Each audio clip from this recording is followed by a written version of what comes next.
It's always fun to learn something new, and I keep watching TikTok and other places to find something new. Making a fringe like this here using crochet is not at all a new tip, but it's something that's going around on TikTok at the moment. So I decided to learn it and now show you how it goes. I filmed a number of recent videos outside in Finland in various locations, and now I'm in Ireland, Belfast in Northern Ireland, and I decided to come and do some of this here outside as well. It's taken me a while to do this because behind me there's a church with very loud bells going. There are so many places where you can use a fringe like this here, and I'm listing some here. There are a few slightly different ways of attaching it, but I'm showing the one I found is best, using slip stitches for this whole row. Start making it at the edge of any kind of crocheted or knitted piece. I have a few rows here for a sample, and then chain one and turn, and I'll first make one slip stitch, just like that, without anything in the beginning, and then right away with the second one, starting a fringe. Insert the hook, take the yarn and pull it through to make a slip stitch, but then start stretching it.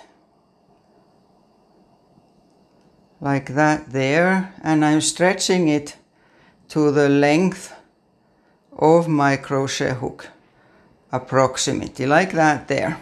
You can stretch the stitch any length, but I'm simply using my crochet hook as a measure. So it's about 14 centimeters long, or a bit less than 6 inches. And then we are going to twist it round, and I'm twisting about twice per each centimeter, or 4 times per inch. For this length I'll do 24. Hold onto it a little bit here, but so that you can let go when it turns, and then starting to twist it, and then just let it go. 1 twist, 2, 3, 4, 5, and so on until for this length I'll come to 24.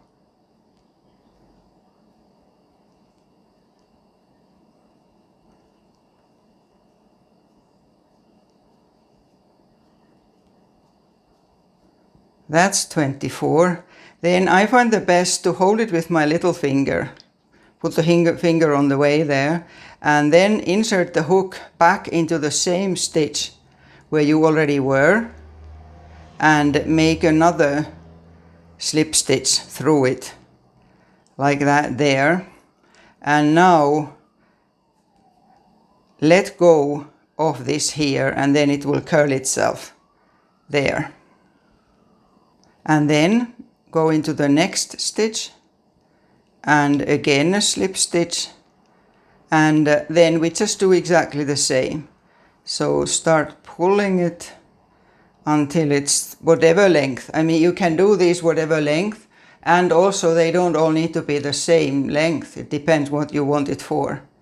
So here I am, and now I'm easily lose it, starting to twist it.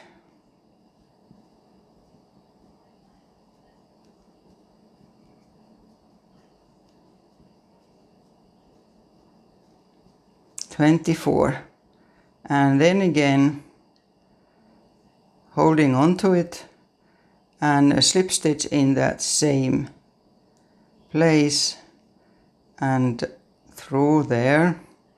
And then I find it easier to let go of the actual stitch there and fold it into 2 and then let go.